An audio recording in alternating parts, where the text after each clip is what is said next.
Hola a todos y todas. Bienvenidos a Cuéntamelo Todo, la nueva temporada de Adipados, el podcast donde la salud mental se convierte en una emocionante aventura. ¿Listos para un nuevo capítulo? Comencemos. En este capítulo 28, ¿por qué es importante la diversidad e inclusión en las organizaciones?, nos acompaña Jaime Méndez, psicólogo de la Universidad de Concepción y activista LGTBIQANB+.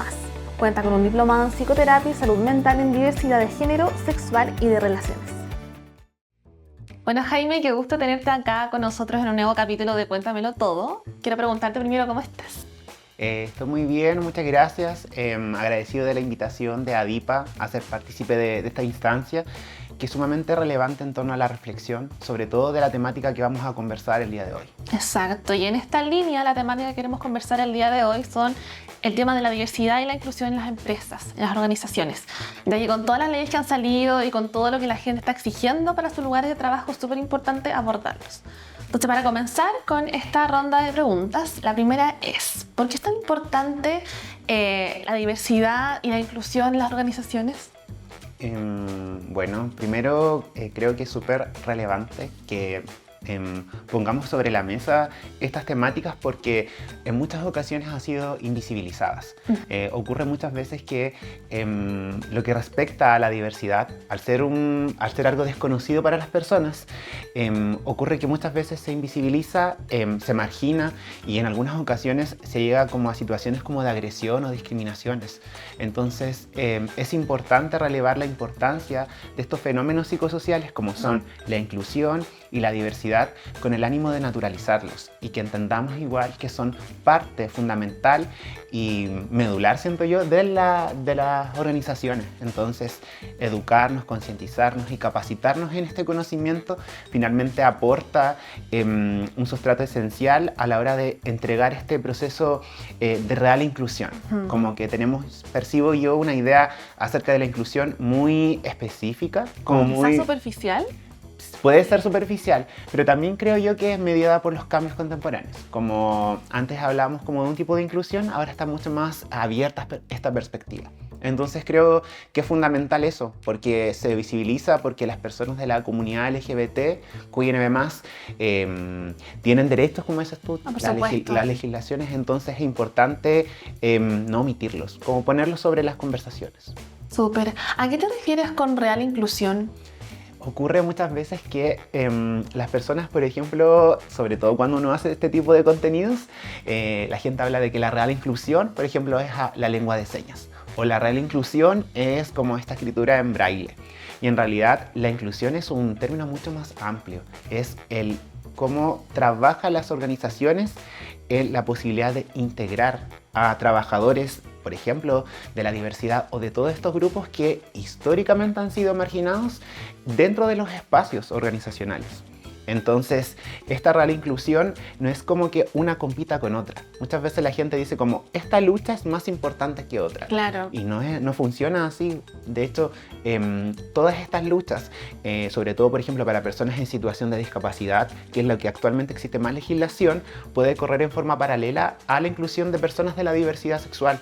Claro. Entonces, la real inclusión es la consideración de todos estos factores contextuales, ambientales, individuales, grupales, comunitarios, dentro de esta esfera organizacional. Claro, entonces, y de manera equitativa también. Por supuesto, creo que eso es lo esencial. No hablar solamente de una inclusión que persista en una idea que a nivel social como que cambia, como estamos en constante cambio y no podemos evitar también vernos permeados por estas diferencias que finalmente nos hablan igual como de la riqueza de la humanidad. Y creo que ahí está a veces el error, como el pensar que existe un solo tipo de inclusión, cuando la perspectiva es mucho más amplia. Mucho más amplia y cada día crece más, se amplía mucho más. Sí, y yo creo que eso igual es fundamental. La gente tiene mucho temor a todo aquello que se aleja de su sistema de valores, de su sistema de creencias. Y creo que cuando hablamos de inclusión, en el espacio laboral, de trabajo u organizacional, estamos hablando de estos factores de acercamiento, de real integración a la hora de comunicarnos, a la hora de entender que en esa riqueza podemos encontrar muchos beneficios y lo ideal es conocerla. Y la única forma de hacerlo es haciéndola partícipe. Exacto. Jaime, ¿cuáles según tú son los beneficios en una organización de implementar políticas de diversidad e inclusión? Mira, los beneficios yo siento que son amplios. Obviamente, en honor al tiempo, vamos a mencionar algunos hoy día en este espacio. Pero yo creo que tiene que ver más bien con la diversidad de perspectivas que puede aportar como a la cultura organizacional. Creo que es fundamental entender que una sola visión probablemente nos lleve al sesgo, nos lleve a una perspectiva un tanto prejuiciosa. Exacto. De cómo debe fomentarse, como, por ejemplo, la inclusión dentro de una organización. Entonces, eso nos impide comprender cuáles son las necesidades, cuáles son las problemáticas. Entonces, al generar políticas de inclusión, no solamente con la diversidad sexual y de género, sino de raza, de clases sociales, como te decía antes, de personas en situación de discapacidad, etcétera, etcétera, etcétera, migrantes, creo que estamos posibilitando una apertura de conocimientos y de experiencias. Sí. Entonces, los beneficios yo creo que tienen que ir en esa medida. Y además que también, como habíamos señalado anteriormente, los cambios sociales y culturales. No podemos esperar que el funcionamiento de una cultura organizacional sea el mismo que hace 10 años. Claro. O que hace 5 años. Entonces, igual es un compromiso, no solamente con el espacio que habito, sino también con la sociedad. Y creo que ahí hay un énfasis como trascendental, como con esta sociedad que buscamos que sea más equitativa, que sea más respetuosa y sobre todo que logre comprender o acercarse a esta comprensión de aquello que quizás no me representa, pero que requiere esta legítima como respeto por el hecho de habitar el mismo espacio. Sí, súper. Jaime, en las organizaciones cuando intentan implementar este tipo de políticas, ¿cuáles según tú son los principales desafíos a los que se enfrentan? Yo creo que los principales desafíos tienen que ver con el hecho de que las propias personas que buscan ser incluidas sean partícipes de este proceso. Lo que hablamos como gestión de la diversidad o gestión de la inclusión laboral. Porque muchas veces corre desde la buena intención que se buscan generar políticas porque se evidencia que hay una problemática. Sin embargo, si tú no consideras a los principales, les principales actores que buscan ser incluidos, como que vas a caer en una política que no tiene sustento o que quizás está como conformada por los mitos o los prejuicios que existen acerca de estos grupos que estás incluyendo o que estás integrando en el espacio.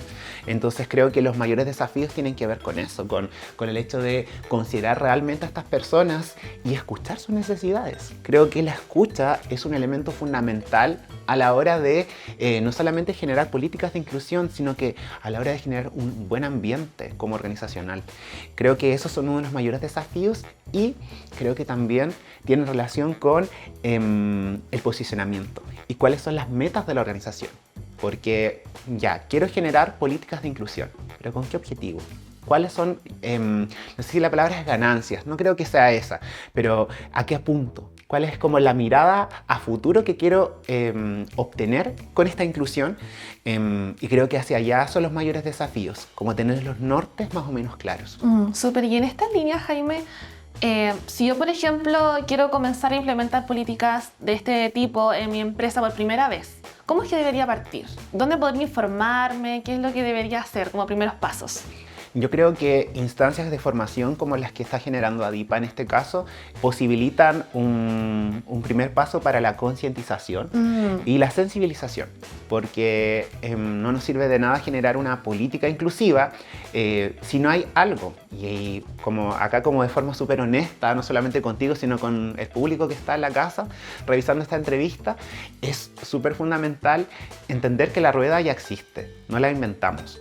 Por lo tanto, tomar la perspectiva de otras organizaciones, de experiencias que han sido positivas, generar transferencias metodológicas de lo que funciona en esta organización, que quizás puede ser con una competencia o también puede ser un espacio par, creo que es un buen paso, porque no podemos inventar de la nada. Como que estos cursos nos llevan a entender la importancia de la inclusión y de la gestión dentro de la diversidad. Por lo tanto, valorizar estos espacios, sobre todo que genera DIPA, para concientizarnos y educarnos y formarnos en temáticas que lamentablemente no, el pregrado no se hace cargo o la experiencia no se hace cargo, creo que es fundamental. Entonces creo que eso, tomar la evidencia de otros espacios, conversar, generar estas transferencias metodológicas, pero también relevar la importancia de la formación, como lo hace acá DIPA, creo que es fundamental. Y es súper importante y también se agradece que den este espacio. Sí, están las instancias, súper. Jaime, te agradezco mucho tu participación hoy día. La verdad es que tu conocimiento nos ayuda mucho a poder actualizarnos un poco sobre todo lo que está pasando, especial en este tema, que siempre está en boga, que es muy importante y que estoy segura que en un corto tiempo más va a seguir generando mucha más discusión, pero de la buena. Entonces, Jaime, te doy por última instancia la voz para poder hablarle y decirle algo, unas últimas palabras a quienes nos están escuchando. Sí, bueno, en primer lugar quiero agradecer a la plataforma DIPA por generar este tipo de instancias que enriquecen nuestra perspectiva, sobre todo en el ámbito de las organizaciones. Creo que empezar a responsabilizarnos acerca de la real gestión e inclusión de las diversidades en contextos que habitamos constantemente es totalmente acertado y va en la línea de los tiempos. Creo que ya no estamos hablando de moda cuando hablamos de las personas de la diversidad, estamos hablando de derechos humanos.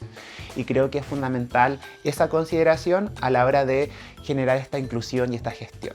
Les agradezco como a todas las personas que están revisando esta entrevista.